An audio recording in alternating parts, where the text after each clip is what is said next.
Sehingga sangat berterima kasih dan senang dapat memperkenalkan misi pemimpin global kita di waktu ini melalui orientasi. Mengapa kita harus menjadi murid? Mari kita renungkan bersama. Saat Yesus datang ke bumi ini, banyak orang mengikutinya. Karena ketika mereka mengikuti Yesus, banyak orang sakit disembuhkan, setan-setan diusir, dan bagi mereka yang menginginkan materi dan makanan diberikan kepada mereka. Juga orang mati dibangkitkan dan banyak mukjizat terjadi. Itulah mengapa mereka mengikuti Yesus. Bayangkan betapa besar harapan mereka. Ketika benar-benar banyak orang mengikuti, tetapi Yesus secara khusus memilih beberapa murid dari antara banyak orang, 12 orang. Jika kita pikirkan dari sudut pandang Yesus, betapa sedikitnya jumlah itu, bukan? Dia memilih 12 murid, memusatkan perhatian pada mereka, mengajar dan melatih mereka. Sampai kapan? Sampai Yesus pergi. Setelah kebangkitannya, Yesus fokus hanya pada mereka sampai sebelum naik ke surga. Jadi mengapa kita harus menjadi murid Yesus? Maka bukankah seharusnya kita berpikir bagaimana kita dapat hidup sebagai murid dan memastikan bahwa kita adalah murid saat ini? Pertama-tama, jika kita berbicara tentang seorang murid, yang paling penting adalah menjadi orang yang percaya pada Yesus Kristus, hidup dengan kehidupan dan bimbingan Tuhan di dalam Dia. Yesus Kristus adalah Tuhanku dan aku hidup mengikuti bimbingannya. Yang kedua, ketika kita dipanggil sebagai umat Allah, kita harus mendambakan firman itu karena kita memiliki suplai rohani. Maksud saya, kita harus mencintai firman itu dan menjalani hidup dengan kekuatan firman itu. Kehidupan kita setiap hari harus dihidupi dengan cara membaca, merenungkan, mendapatkan kekuatan dan hidup dari firman itu. Yang ketiga adalah orang yang mengenal kasih Tuhan di tanah ini. Ketika kita berbicara tentang cinta Tuhan, biasanya kita menganggap cinta antar manusia itu penting, tetapi cinta Tuhan adalah cinta tanpa syarat. Ketika kita mengalami cinta itu, kita dapat hidup sebagai seseorang yang telah merasakan cinta Tuhan. Dalam Alkitab dikatakan untuk mencintai bahkan musuh. Orang yang dicintai oleh Tuhan adalah orang yang dapat mencintai bahkan musuhnya. Itulah murid yang sejati. Dan benar-benar jika disebut murid, apakah saya benar-benar melahirkan jiwa melalui diri saya? Apakah saya memberitakan Injil dan benar-benar membawa jiwa-jiwa itu kepada Tuhan dan membangun mereka dalam nama Tuhan? Seberapa banyak saya melahirkan jiwa? Jika seseorang adalah murid, maka hal ini dapat diketahui. Dan pada saat ini apa yang benar-benar harus kita lakukan sebagai murid adalah membangun gereja jika kita menganggap diri kita sebagai murid. Alasannya adalah ketika Yesus hampir menyelesaikan pelayanannya, dia memanggil murid-muridnya di Kaisarea Filipi dan memeriksa mereka, melakukan pemeriksaan tengah. Apa yang orang katakan tentang aku? Pada saat itu Yesus tidak mendengar jawaban yang jelas. Lalu para murid bertanya langsung, jadi menurut kalian siapakah aku ini? Pada waktu itu Simon Petrus berkata, engkau adalah Kristus, anak Allah yang hidup. Lalu Yesus berkata, engkau diberkati Simon anak Yunus, melalui pengakuanmu aku akan membangun gereja. Inilah hal penting, yaitu jika disebut murid, maka itu membangun gereja dan itu bisa menjadi dasar fondasi gereja. Dan gereja dimulai dari rumah. Karena dalam Alkitab, jika kita melihat seluruhnya perjanjian lama, kita melihat bahwa keluarga Nuh, keluarga Abraham akhirnya menjadi Israel.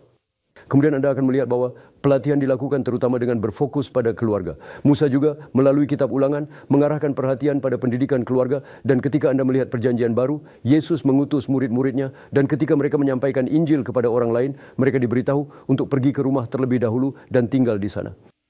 Kalau ada orang yang cinta damai, tetaplah di rumah mereka. Jangan berpindah-pindah dari satu rumah ke rumah lain. Tinggallah di rumah itu, baptislah keluarga itu, dan berikanlah keselamatan kepada seluruh keluarga mereka.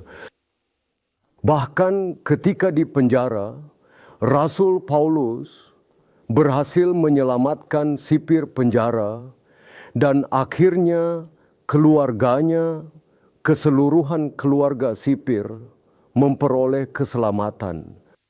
Dalam Perjanjian Baru terlihat bahwa menurut gereja kita, semua dimulai dari rumah, termasuk Kolose, Efesus, Korintus, Filipi, dan Tesalonika.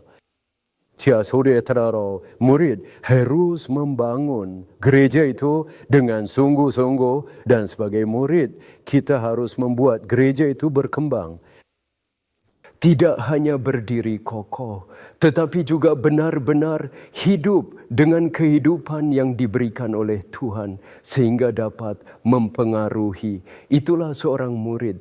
Jadi bagaimana kita akan membentuk murid pada saat ini? Kita harus berpikir ada 7 langkah.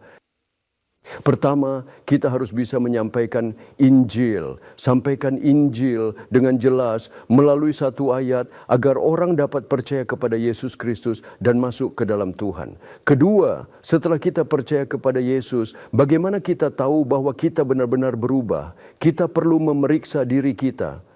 Kita harus memeriksa keyakinan akan keselamatan. Jadi setelah percaya kepada Yesus Kristus harus ada perubahan yang nyata. Bukan kita harus memeriksa apakah benar-benar ada perubahan.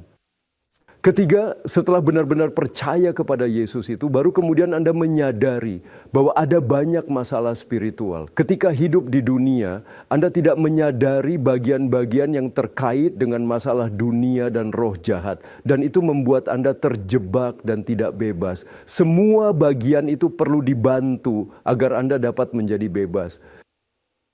Kemampuan untuk membebaskan hanya ada di salib Yesus Kristus dan darah Kristus. Kita harus membantu membebaskannya. Keempat, setelah itu kita harus membawanya ke dalam keluarga Allah. Apa arti masuk ke dalam keluarga Allah? Itu adalah gereja. Teman-teman, di tanah kita bukan hanya satu bangsa, tetapi seluruh bangsa adalah satu keluarga dalam Kristus. Kita adalah satu keluarga di bawah satu Bapa, Allah dan Tuhan kita, Yesus Kristus. Jadi apa itu keluarga Tuhan? Dan kita harus bisa membantu dan membimbing agar kita masuk ke dalam keluarga Tuhan itu, ke dalam gereja itu. Selanjutnya, yang kelima, jika memang diperlukan, maka harus ada pertumbuhan rohani. Sekarang di dalam 1 Yohanes ada anak-anak rohani, ada orang muda dan ada ayah. Kita hanya dapat melaksanakan tugas yang diberikan Tuhan ketika kita mengalami pertumbuhan rohani di sini. Pertumbuhan rohani diperlukan di sini, yaitu ada 3 hal yang dibutuhkan. Yaitu kehidupan doa, kehidupan dalam firman, dan bagaimana menjadi pemenang dalam peperangan rohani. Dalam proses itu, pertumbuhan rohani terjadi. Dan yang keenam, yaitu dipenuhi dengan Roh Kudus. Kenali Roh Kudus, ketahui kepenuhannya, dan mulai saat ini ambillah bagian dalam karya Roh, taatilah tuntunan Roh, dan kenali kehendak Tuhan agar dapat hidup dalam kekuatan Roh Kudus. Yang terakhir, yang ketujuh adalah saat ini. Ketika kamu mengatakan murid, harus ada sejarah reproduksi. Sekarang saya menjadi murid dan melalui saya murid dibentuk, kemudian murid melahirkan murid dan murid dapat mengajar. Ketika murid-murid dibentuk seiring generasi dan pertumbuhan spiritual terjadi, reproduksi terjadi, kita dapat benar-benar dibentuk sebagai murid, dilatih dan diverifikasi. Terakhir, apa misi seorang murid? Dalam Alkitab dikatakan bahwa ada banyak guru, tetapi sedikit yang menjadi bapa rohani. Bukan hanya sekedar menjadi guru, bukan sekadar menyampaikan pengetahuan, tetapi berkembang secara rohani dan dalam nama Tuhan Yesus Kristus melahirkan jiwa-jiwa dan menjadi bapa rohani. Sebagai ayah rohani, kita harus menanggung tanggung jawab ini. Kedua, dan selanjutnya, ada misi yang diberikan oleh Tuhan kita. Dalam perintah terakhir, Dia berkata untuk merangkul semua bangsa. Mengapa? Karena di dalam Kristus, kita semua bisa merangkul semua bangsa di dalam Tuhan Kristus. Jadi sekarang kita harus memiliki visi untuk bangsa-bangsa. Siapapun harus dapat merangkul segala bangsa, suku, lingkungan, dan budaya. Akhirnya pada saat ini kita sedang mengambil langkah pertama untuk mengubah dunia dengan Injil. Kami sungguh-sungguh mengundang Anda, bergabunglah dengan pelatihan GLM kami dan bertanya kepada diri sendiri, apakah saya seorang murid? Kami mengundang Anda untuk menjadi bagian dari sejarah besar dalam membangun murid Yesus Kristus. Terima kasih banyak